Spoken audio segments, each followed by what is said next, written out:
لا الہ الا اللہ لا الہ الا اللہ لا الہ الا اللہ لا الہ الا اللہ۔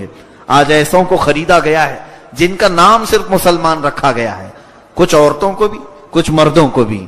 آپ ان کو بھی نہ دیکھیں، یہ ہر زمانے میں رہے ہیں، ہر زمانے میں رہے ہیں۔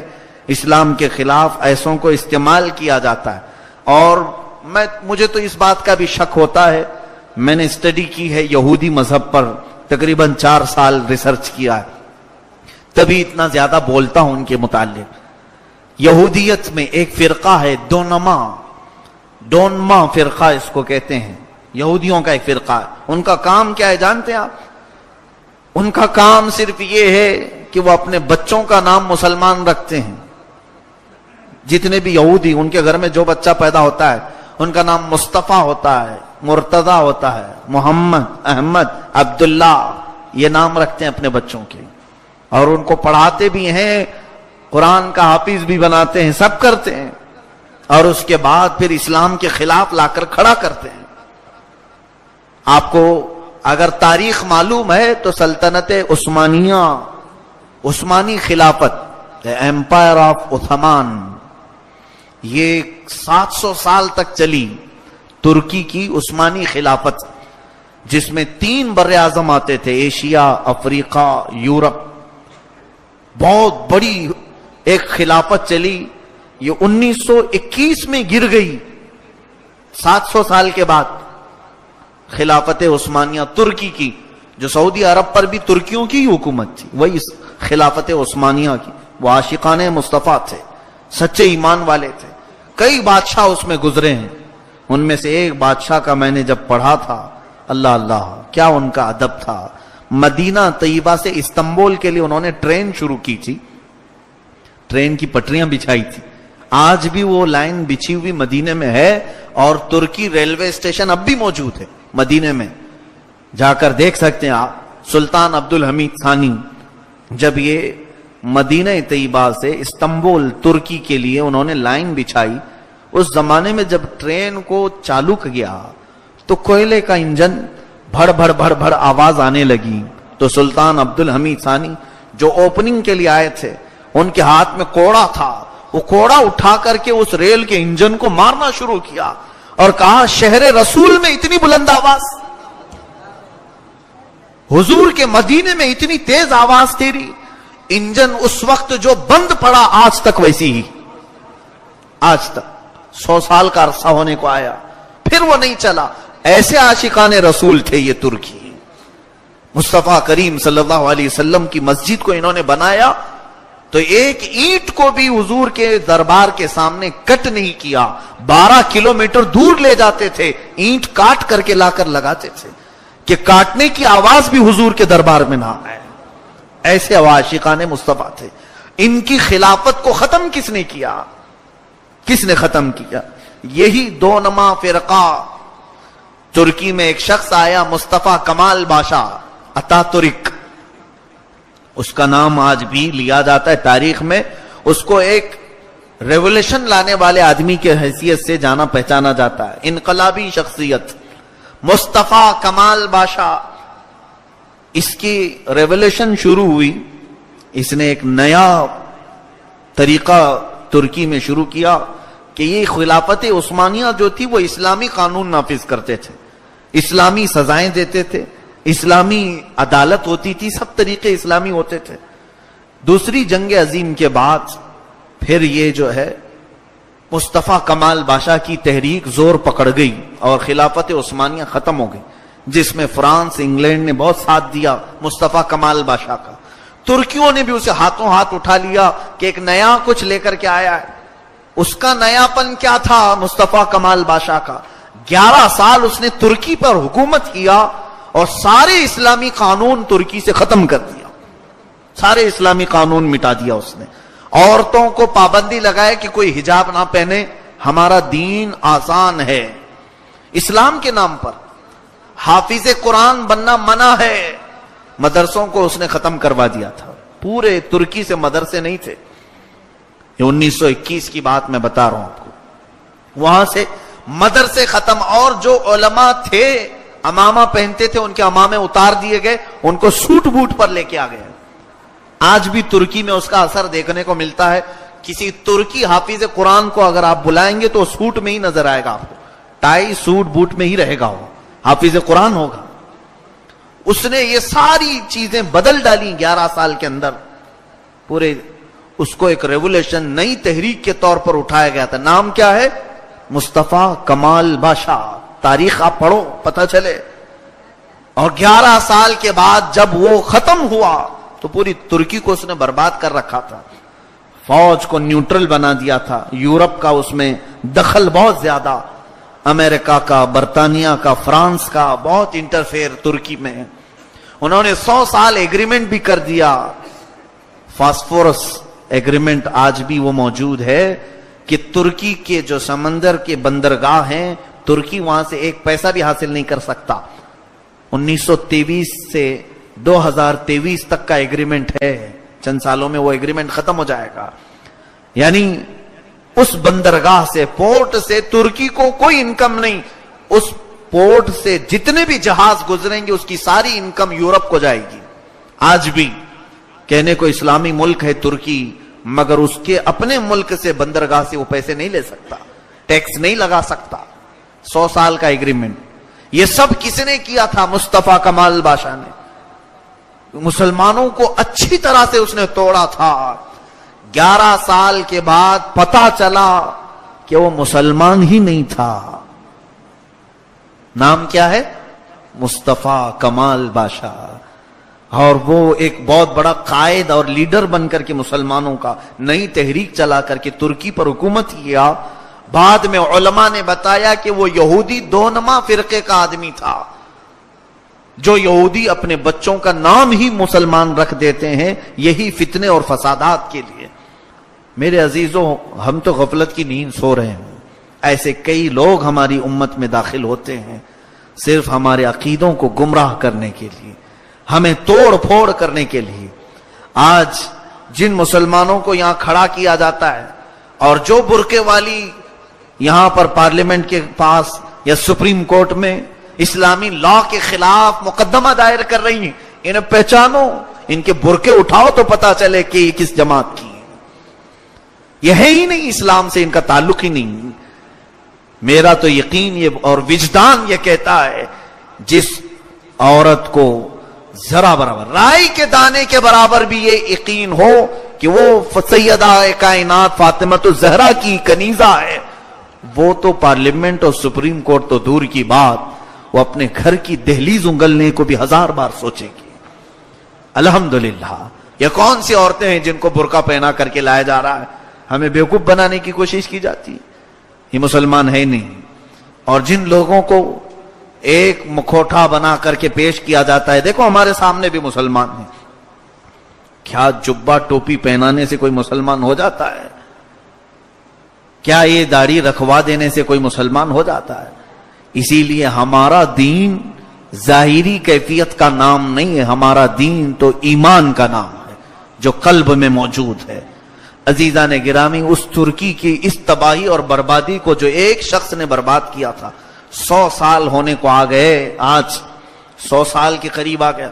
اللہ نے ایک مرد مجاہد کو پیدا فرمایا، اردوغان جو آج کا پریزیڈنٹ ہے، اس نے بڑے سلولی اور بڑے نرم انداز سے ترکی کی پھر سے دنیا کو بدل ڈالا۔ وہاں کے جو اسکارف پر پابندی تھی اس کو اس نے سب سے پہلے ہٹایا، خود وہ اپنی بیوی کو اسکارف پہنا کر کے لے آیا۔ اور جو پریزیڈنٹ آج ترکی کا ہے وہ خود حافظ قرآن ہے، وہ حافظ قرآن ہے، اور اس نے مدارس اسلامیہ کو عام کیا، پیران نظام کو پھر ان کی خانقاہوں سے باہر لایا کہ آپ اپنے میدان کا استعمال کریں۔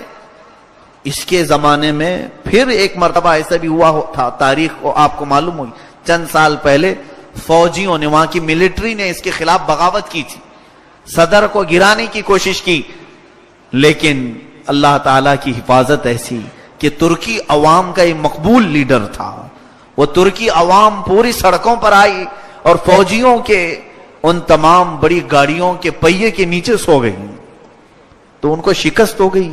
پھر فوجی اپنی تمام تحریکوں سے باز آئے اور آج اس قائد کے ساتھ چل رہا ہے ترکی، اللہ سلامت رکھے. اور جو ہماری امیدیں وابستہ ہیں کہ اللہ تبارک و تعالی اسے انہی امیدوں پر اتارے، کہیں کوئی گمراہی نہ آئے، یہ ہماری دعا ہے. لیکن آپ کو حالات میں یہ بتاؤں کہ جن لوگوں کو لایا جاتا ہے مسلمان نام سے، ہزار چھان بین کے بعد کسی کے پیچھے رہو، اس لیے کہ یہ دنیا اس زمانے میں اتنے پروپیگنڈے بنا چکی ہے کہ پہچاننا مشکل ہو گیا ہے. انہوں نے اپنے بچوں کو بڑے بڑے لوگوں تک پہنچا دیا ہے، بڑے بڑے لوگوں تک پہنچا دیا ہے. یہ ہمارے درمیان اختلافات پیدا کرنے کے لیے بڑے بڑے مشائخ کے بیچ، بڑی بڑی تنظیموں کے بیچ، بڑے مدارس کے بیچ جو پھوٹ پڑتی ہے، میری تحقیق یہ کہتی ہے کہ ان بڑے لوگوں تک یہ یہودی پہنچے ہوئے ہیں، ان کے بچے پہنچے ہوئے ہیں. کیسے ہمیں پتا چلے گا؟ نام بھی مسلمان ہے اور ان کا دل ہی بتائے گا. اب ہم تو عالم الغیب نہیں ہیں میرے عزیزو. رب تبارک و تعالیٰ نے جو فرمایا وہ حق ہے. یہاں صرف میں اتنا کہنا چاہتا ہوں کہ رب نے ان کیوں پوچھا کہ اے محبوب آپ انہیں پوچھیں کہ کیوں ایمان لانے سے لوگوں کو روکتے ہو؟ یہ روکتے ہوں گے تبھی تو مولا نے پوچھا. اب اگر ہم سے کوئی ہزار کہے نہیں ہم تو کوئی ایمان لانے سے نہیں روکتے تو میں نہیں مانوں گا، کیونکہ میرے رب نے فرمایا ہے کہ تم لوگ روکتے ہو، ایمان لانے سے روکتے ہو. کس طرح سے؟ آج ہم تمام لوگوں کا حال وہی جو میں نے بتایا، یہ پروپیگنڈا میڈیا کے ذریعے سے یہ مسلمانوں کو کمزور کرنا ہے، ایمان لائے ہوئے لوگوں کو ٹیڑھا کرنا ہے، ہماری شناختیں چھیننے کا کام یہی کر رہے ہیں. آج ہماری تمام آئیڈینٹیٹی ختم کرنے کا یہی کام کر رہے ہیں. چند دنوں پہلے ابھی ایئرپورٹ میں میرے ساتھ معاملہ، امیگریشن میں آگے بڑھ رہا ہوں، میرے سامنے ہی ایک پنجابی آدمی تھا، سکھ تھا، اور اس کی بھی وہ میٹل ڈیٹیکٹر سے اس نے کراس کیا، اور اس کے بعد جو امیگریشن کرنے والے پولیس ہوتے ہیں وہ بدن پر ساری مشین لگا کر چیک کرتے ہیں، جو بھی ان کا پروسیس ہے. اس نے کیا، اپنے بورڈنگ پاس پر اس نے تھپا لگوایا، آگے بڑھا. میری باری آئی تو مجھے بھی چیک کیا. وہ ہلکی سی چابی بھی ہو یا سکہ بھی ہو تو بجنے لگتی ان کی مشین. ہم تو ساری چیزیں اتار کر کے آئے، کچھ بھی نہ ہو. لیکن چیک کرنے کے بعد کہا کہ آپ ٹوپی بھی نکالو. میں نے کہا اتنی بڑی پگڑی نہیں اتروائے تم نے، میری ہلکی ٹوپی کیوں اتروا رہے ہو؟ سامنے میرے ابھی آپ نے مشین گھمائی، اتنی موٹی پگڑی پہنا، اس کو نہیں اتروایا تم نے، اور میری تو ہلکی سی ٹوپی ہے اتروا رہے ہو. کچھ نہیں کہا. کہا نہیں، درکہ ان کے مذہبی چیز ہے، وہ لوگ گورنمنٹ سے کروا چکے ہیں اس چیز کو، گورنمنٹ سے منوا چکے ہیں اس چیز کو. کہا کہ ان کی مذہبی چیز ہے اور یہ میری مذہبی نہیں ہے، یہ میری مذہبی چیز ہے. مجھے آپ یہ لکھ کر کے بتاؤ کہ تمہاری مشین کمزور ہے، کہ ٹوپی کے اندر کا تمہاری مشین نہیں دیکھتی، تو پھر ظاہر سی بات ہے ٹوپی جتنے کپڑے کی ہے اتنا ہی میں کپڑے کا میرا جبہ بھی ہے. تم بعد میں اگر جبہ اتارنے کے لیے بھی کہو گے. وہ ہنسنے لگا.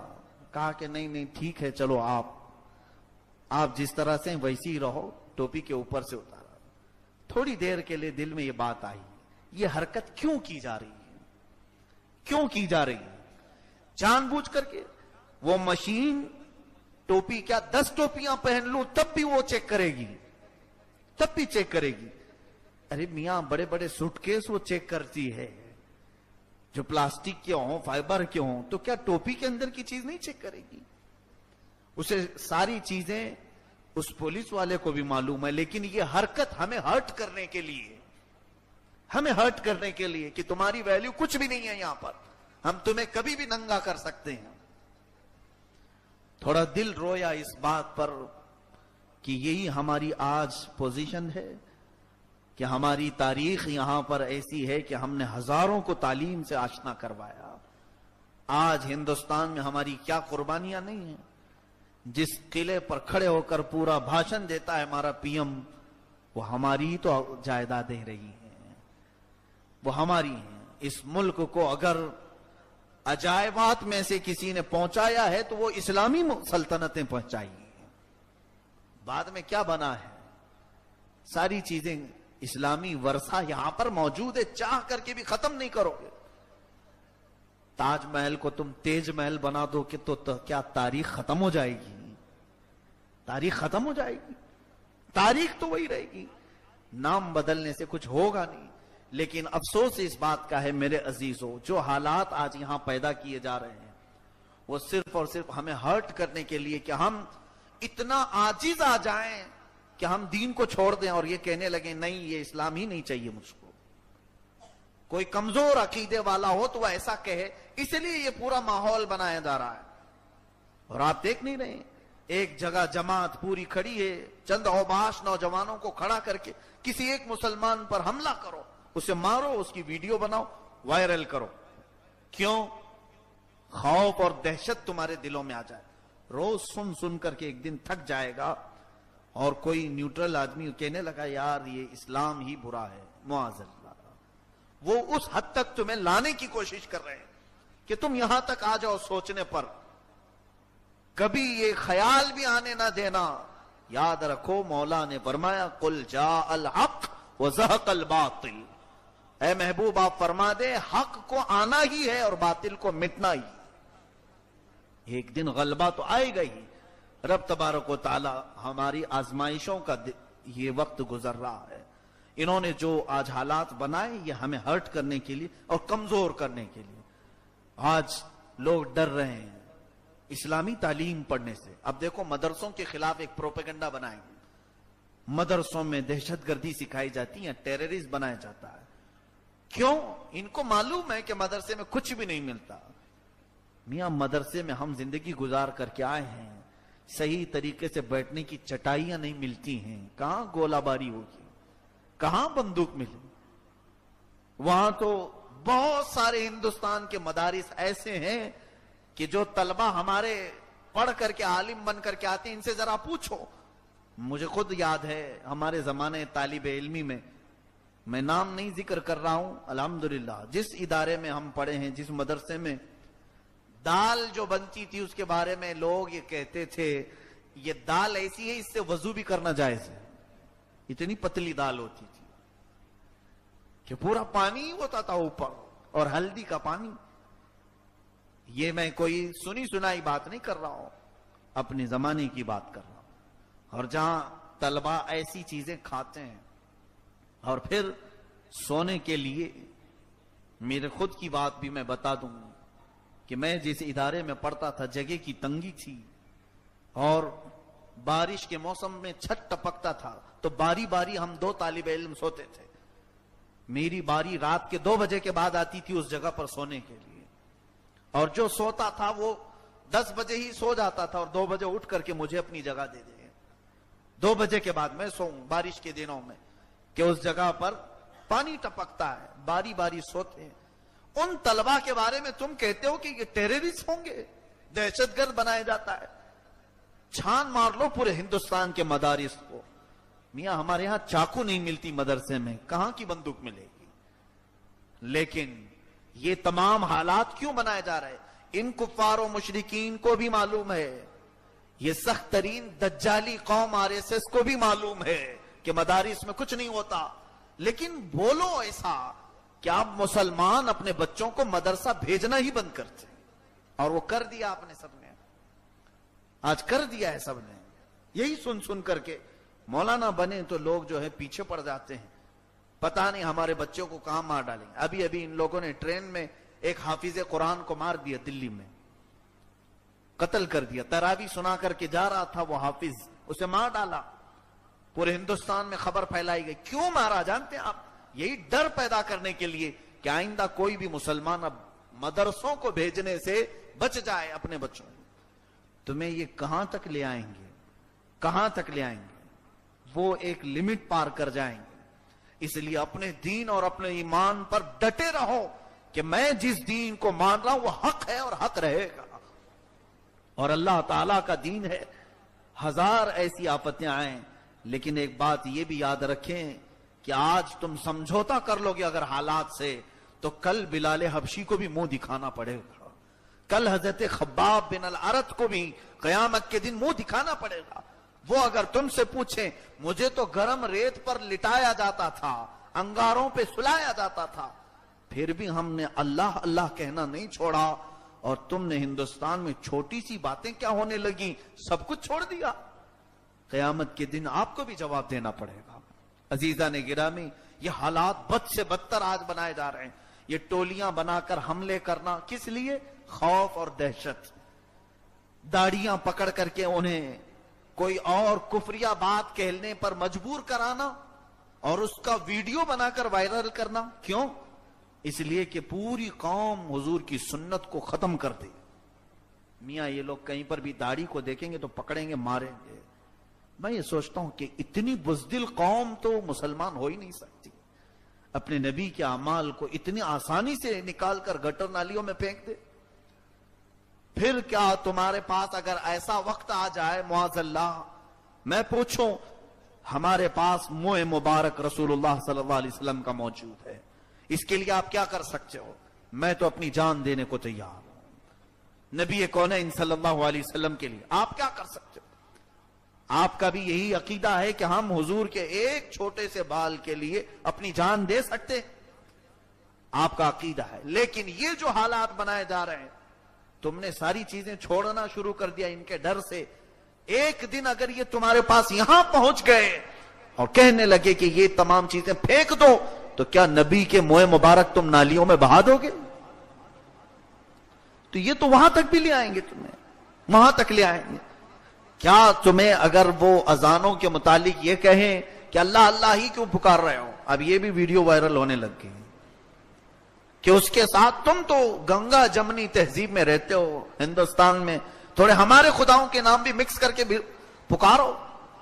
تو مجھے تو ایسا لگتا ہے نیوٹرل ٹرسٹی جو ہیں وہ آج کل میں ایسے بھی فیصلے لینے لگیں گے، تھوڑی دیر اذان دے دو، تھوڑی دیر ان کی بھی باتیں کہہ جا رہا ہوں، گھنٹہ بھی بجا لو، سیپ بھی بجا لو، معاذ اللہ رب العالمین۔ یہ جو سمجھوتے ہیں ہمارا نیچے کو اترنا بہت نیچے لے آئے گا، اور میرے رب نے قرآن میں فرمایا کہ یہ دو چیزیں کریں گے، ایمان لانے سے روکیں گے یا ایمان لائے ہوئے آدمی کو بگاڑنے کی کوشش کریں گے۔ یہ دونوں چیزیں یہ کرتے رہیں گے، اسی میں سے گزر کر چلے جانا یہی کامیاب مومن کی علامت ہے۔ سیدنا ابو بکر صدیق رضی اللہ تعالیٰ عنہ نے کیا ہی پیاری بات فرمائی۔ آپ کے پاس شہد کا ایک پیالہ تھا، خوبصورت پیالہ، اس میں ایک باریک بال تھا۔ ایک لمبی حدیث ہے، میں اس کا ایک ہی ٹکڑا بیان کر رہا ہوں۔ حضور نے پوچھا، اے ابو بکر، یہ خوبصورت پیالہ، اس میں شہد اور ایک باریک بال ہے، اس کی کوئی مثال تمہارے دماغ میں آتی؟ ابو بکر صدیق نے عرض کیا، یا رسول اللہ صلی اللہ علیہ وسلم، یہ خوبصورت پیالہ جو ہے وہ ایمان کی طرح ہے، اور یہ جو اس کے اندر شہد ہے یہ مومن کی طرح میٹھا ہے۔ جو ایمان والا ہوتا ہے وہ شہد کی طرح میٹھا ہوتا ہے۔ پیالہ، جو خوبصورت پیالہ ہے یہ ایمان ہے، اور جو اس کے اندر شہد ہے وہ مومن ہے، میٹھا ہے۔ اس کے اندر ایک بال پڑا ہوا تھا۔ حضرت ابو بکر صدیق نے فرمایا، یا رسول اللہ صلی اللہ علیہ وسلم، ایمان والے کا، مومن کا اس دنیا میں ایمان بچا کر چلے جانا اس بال سے زیادہ باریک کام، یہ بال سے باریک کام ہے۔ اور حقیقت ہے کہ آج اس شاعر نے سچ کہا، یہ شہادت گہے الفت میں ہے قدم رکھنا، شہادت گہے الفت میں ہے قدم رکھنا، لوگ آسان سمجھتے ہیں مسلمان ہونا۔ اللہ ہمیں اسلام پر باقی رکھے، ان کے نت نئے فتنوں سے ہماری حفاظت فرمائے۔ یہ جو ہمارے ایمان کے راستے پر روڑے اٹکاتے ہیں یا کانٹے بچھاتے ہیں، مولا ہمیں ان تمام رذالتوں سے محفوظ فرما۔ قدیر و جبار خدا، تیری طاقت و قوت کے سامنے کوئی بھی طاقت نہیں، اگر تو ہمیں بچائے تو دنیا ہمارا کچھ نہیں بگاڑ سکے گی۔